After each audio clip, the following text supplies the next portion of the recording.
औज़ुबिल्लाहिमिनश्शैतानिर्रजीम बिस्मिल्लाहिर्रहमानिर्रहीम। Page number है 288। हम पढ़ रहे थे पाकिस्तान और भारत के दरमियान में होने वाली 1971 की जंग। इससे पहले हमने जंग के असबाब का जायज़ा लिया और अब हमने पढ़ना है जंग के वाक़यात। तो जैसा कि आपको पता है कि मशरक़ी पाकिस्तान और मगरबी पाकिस्तान में हालात ख़राब होना, फिर मशरक़ी पाकिस्तान का पाकिस्तान से अलग हो जाना, ये सारी कार्रवाई जो थी ये भारत के एक प्लानिंग से की गई थी भारत की तरफ से।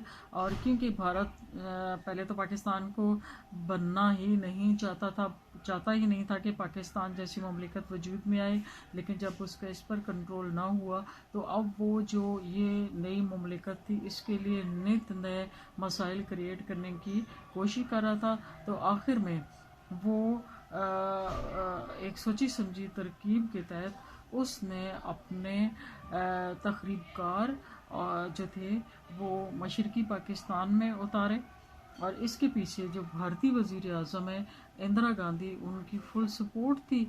फिर इन तखरीबकारों ने सबसे पहले पाकिस्तान में जो है वो अपने पाकिस्तान के गद्दार बनाए, गद्दार जो है वो सॉर्ट आउट किए कि कौन है जिसको पाकिस्तान के ख़िलाफ़ इस सरज़मीन को नुकसान पहुँचाने के लिए इस्तेमाल किया जा सकता है। तो उसमें सबसे बड़ा हाथ जो था वो शेख मुजीबुर रहमान का था। शेख मुजीबुर रहमान जो है वो सबसे बड़ा गद्दार वतन था, और फिर उसको सपोर्ट करने वाले बहुत सारे लोग थे। तो हुआ ये कि भारत ने पहले तो अपनी फ़ौज जो थी वो सफ़ेद कपड़ों में मशरक़ी पाकिस्तान में उतारी, और उनको जो था ये फ़ौज अंदर अंदर मशरक़ी पाकिस्तान के गद्दारों की मदद कर रही थी। लेकिन जब पाक फ़ौज को इनके इरादों का और उनकी असलियत का पता चला तो फिर उनकी पाक फ़ौज ने भी उनको चुन चुन कर निशाना बनाया। जब भारत को पता चला कि उनका ये बहरूप है वो पाकिस्तान आर्मी के ऊपर खुल चुका है, तो 22 नवंबर 1971 को भारत ने मशरक़ी पाकिस्तान पर बाकायदा हमला कर दिया। लेकिन अब भी अपनी दुश्मनी को वाज़ेह तौर पर डिस्क्लोज़ नहीं किया, बल्कि हमले का जवाब भारत ने ये पेश किया कि वो मशरक़ी पाकिस्तान के मज़लूम अवाम जो बंगाली हैं, आज़ादी चाहते हैं, वो आज़ादी पसंद अवाम हैं, उनकी मदद करने के लिए आया है। तो पाकिस्तान की बहादुर फ़ौज ने भारतीय अफवाज का डट कर मुकाबला किया। लेकिन मशरक़ी पाकिस्तान में मसला ये था कि पाक फ़ौज बहुत ज़्यादा कम थी। जैसा कि हमें पहले ही पता है कि मशरक़ी पाकिस्तान और मगरबी पाकिस्तान के दरमियान एक तो फासला बहुत ज़्यादा था, दूसरा सैलाब की वजह से भी कुछ हालात ख़राब हुए थे, और मेन वजह ये थी कि जो वो भारतीय तैयारा मार गिराया था 2 कश्मीरी हाशिम और अशरफ ने, तो इस चीज़ को भारत ने, हालांकि ये भारत की सोची समझी साजिश थी और उन्होंने प्री प्लान वे से अपना जहाज़ खुद अगवा करवाया था और ये सारा काम किया था। और क्योंकि वो मशरक़ी पाकिस्तान और मगरबी पाकिस्तान को अलहदा करने के लिए तुला हुआ था, तो जब उन्होंने वो तैयारा उड़ा दिया बॉम्ब से, तो फिर भारत ने क्या किया कि मशरक़ी पाकिस्तान और मगरबी पाकिस्तान को अलग अलग करने के लिए फ़िज़ाई राब्ता जो है वो ख़त्म कर दिया। तो इस फ़िज़ाई राब्ते की वजह से अब मगरबी पाकिस्तान से मशरक़ी पाकिस्तान को न तो मज़ीद फ़ौज सप्लाई हो सकती थी और ना ही जो है वो उनको बर वक्त असला वगैरह सप्लाई हो सकता था। लेकिन इसके बावजूद पाकिस्तानी फ़ौज जो है वो बड़ी बहादुरी और जिगरी सी लड़ी, और इसने अपने वतन की सरज़मीन की हिफाजत के लिए मुक़द्दस खून की कुर्बानी देकर तारीख़ के औराक में कई एक सरफरोशी की दास्तानों का इजाफ़ा किया।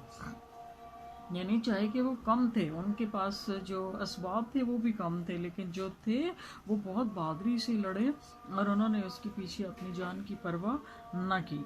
لیکن ایک اور بیڈ لک یہ ہوئی کہ پاک فوج جو ہے وہ اپنی جان پر کھیل رہی تھی، اپنی جان کی پرواہ کیے بغیر اپنی مقدس زمین کی حفاظت میں لگی ہوئی تھی۔ تو ادھر جو ملک کی ہائی کمان ہے انہوں نے بیرونی ممالک کے ساتھ ساز باز کر کے یا ان کی باتیں مان کر، ان کی باتوں میں آ کر کیا کر دیا، ہتھیار ڈالنے کا فیصلہ کر دیا۔ تو اس پر پاکستانی جیالوں کو بڑی مجبوری کے تحت دشمن کے سامنے ہتھیار ڈالنے پڑے، اور یعنی وہ بڑے بددل ہو گئے کہ وہ اپنی جانیں دے رہے تھے اور ادھر جناب ہتھیار ڈالنے کے لیے کہہ دیا گیا۔ مشرقی پاکستان کی سرزمین پر پاکستان کے ازلی دشمن بھارت کا قبضہ انہیں پھر دیکھنا پڑا ڈیفینیٹلی، کیونکہ انہوں نے ہتھیار ڈالے تو اس نے آرام سے آ کے قبضہ کر لیا، اور یہ چیز ان کے لیے ایک بہت ہی زیادہ دکھ کی تھی۔ مشرقی پاکستان میں فوج کو بچانے کی صرف ایک ہی صورت تھی کہ مغربی پاکستان کے محاذ پر دباؤ سخت کر دیا جائے۔ یعنی یہ تو ہو سکتا تھا نا کہ مغربی پاکستان میں فوج بھی تھی، اسباب بھی تھے، تو ادھر نہیں، تو ادھر ذرا زور دار قسم کا ان کو بھارت کو جواب دیا جاتا، لائک 1965 کی طرح، تو وہ دم دبا کر بھاگ جاتے۔ لیکن مغربی محاذ پر فوج کو لڑنے ہی نہیں دیا گیا۔ کئی ایک محاذوں پر فوج جو ہے وہ احکام کے انتظار میں پڑی رہی، لیکن ہائی کمان کی طرف سے کوئی حکم ہی نہ پہنچا، کیونکہ ہائی کمان نے جو ہے وہ اوپر اپنی ساز باز کی ہوئی تھی، اور ہوا یہ کہ اقوام متحدہ میں قیام امن کی کوششیں جاری رکھی گئی تھیں، کیونکہ اقوام متحدہ جو ہے وہ ان برطانیہ، رشیا، ان سب کی طرف سے وہاں پر اپیلیں کی جا رہی تھیں بھارت کی وجہ سے، یعنی یہ بھارت کو بیک اپ کر رہے تھے۔ تو 8 دسمبر کو جنرل اسمبلی نے 104 ممالک کی حمایت میں ایک قرارداد منظور کی، جس میں جنگ بندی کی اپیل کی گئی، لیکن بھارت نے اسے مسترد کر دیا۔ سلامتی کونسل میں پاکستان کی نمائندگی مسٹر بھٹو کر رہے تھے، انہوں نے جنگ بندی کی اس قرارداد کو جو فرانس اور برطانیہ نے پیش کی تھی قبول نہ کیا۔ ادھر 16 دسمبر 1971 کو بھارتی فوجیں ڈھاکہ پر قابض ہو گئیں۔ 17 دسمبر کو جنرل یحییٰ خان کے حکم پر پورے مشرقی پاکستان میں پاکستانی فوج نے ہتھیار ڈال دیے، اور یوں ہمارے پیارے پاکستان کا آدھے سے زیادہ حصہ جو ہے وہ اس سے کٹ کر بنگلہ دیش بن گیا، بھارت کے قبضے میں چلا گیا، اور بعد ازاں وہ بنگلہ دیش بن گیا۔ یہ ایک بہت بڑی بیڈ لک تھی۔